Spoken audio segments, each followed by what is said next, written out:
The Brit Chadashah for Pekudei, portion 23. It's Yochanan 6:1-71, or John 6:1-71. Some time later, Yeshua went over to the far side of Lake Kinneret, that is Lake Tiberias, and a large crowd followed him, because they had seen the miracles he had performed on the sick. Yeshua went up into the hills and sat down there with his Talmudim. Now the Judean feast of Pesach was coming up. So when Yeshua looked up and saw that a large crowd was approaching, he said to Philip, "Where will we be able to buy bread so these people can eat?" Now Yeshua said this to test Philip, for Yeshua himself knew what he was about to do. Philip answered, "Half a year's wages wouldn't buy enough bread for them. Each one would get only a bite." One of the Talmudim, Andrew, the brother of Shimon Kippah, said to him, "There's a young fellow here who has 5 loaves of barley bread and 2 fish, but how far will they go among so many?" Yeshua said, "Have the people sit down." There was a lot of grass there, so they sat down. The number of men was about 5,000.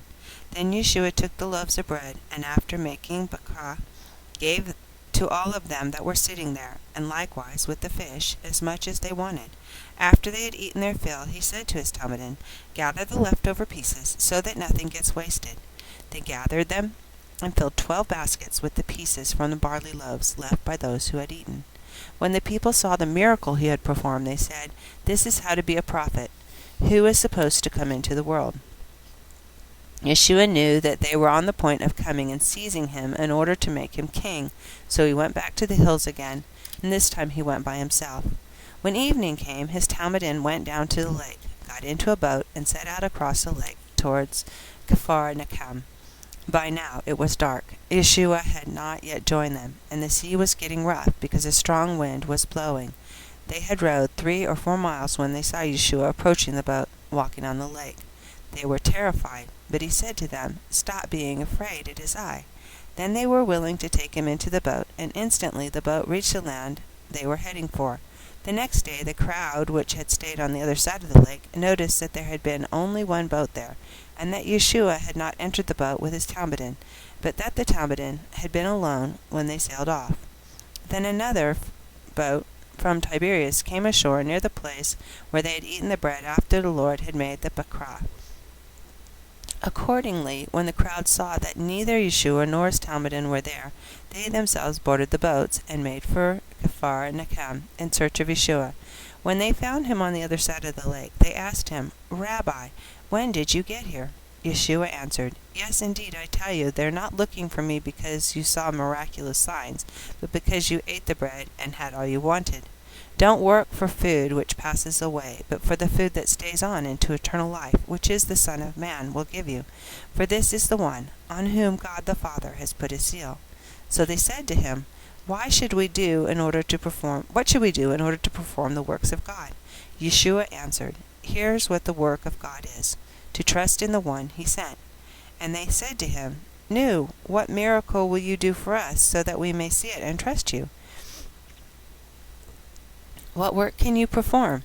Our fathers ate manna in the desert, as it says in the Tanakh, he gave them bread from heaven to eat." Yeshua said to them, "Yes, indeed, I tell you, it wasn't Moshe who gave you bread from heaven, but my Father is giving you the genuine bread from heaven. For God's bread is the one who comes down out of heaven and gives life to the world." They said to him, "Sir, give us this bread from now on." Yeshua answered, "I am the bread which is life. Whoever comes to me will never go hungry, and whoever trusts in me will never be thirsty. I told you that you will have seen, but still don't trust. Everyone the Father gives to me will come to me, and whoever comes to me I will certainly not turn away.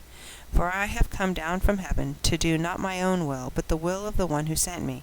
And this is the will of the one who sent me, that I should not lose any of all of those he gave me, but should raise them up on the last day. Yes, this is the will of my Father, that all who see the Son and trust in him should have eternal life, and that I should raise them up on the last day." At this the Judeans began grumbling about him because he said, "I am the bread which comes down from heaven." They said, "Isn't this Yeshua ben Yosef? We know his father and mother. How can he now say, 'I have come down from heaven'?" Yeshua answered them, "Stop grumbling to each other. No one can come to me unless the Father, the one who sent me, draws him, and I will raise him up on the last day. It is written in the prophets, they will all be taught by Adonai. Everyone who listens to the Father and learns from him comes to me. Not that anyone has seen the Father except the one who is from God. He has seen the Father. Yes, indeed, I tell you, whoever trusts has eternal life. I am the bread which is life. Your fathers ate manna in the desert, they died. But the bread that comes down from heaven is such that a person may eat it and not die. I am the living bread that comes down from heaven. If anyone eats this bread, he will live forever. Furthermore, the bread that I will give is my own flesh, and I will give it for the life of the world. At this the Judeans disputed with one another, saying, How can this man give us his flesh to eat? Then Yeshua said to them, Yes, indeed, I tell you that unless you eat the flesh of the Son of Man and drink his blood, you will not have life in yourselves. Whoever eats my flesh and drinks my blood has eternal life. That is, I will raise him up on the last day. For my flesh is true food, and my blood is true drink. Whoever eats my flesh and drinks my blood lives in me, and I live in him. Just as the living Father sent me, and I live through the Father, so also whoever eats me will live through me. So this is the bread that has come down from heaven, and it is not like the bread the fathers ate. They're dead, and whoever eats this bread will live forever.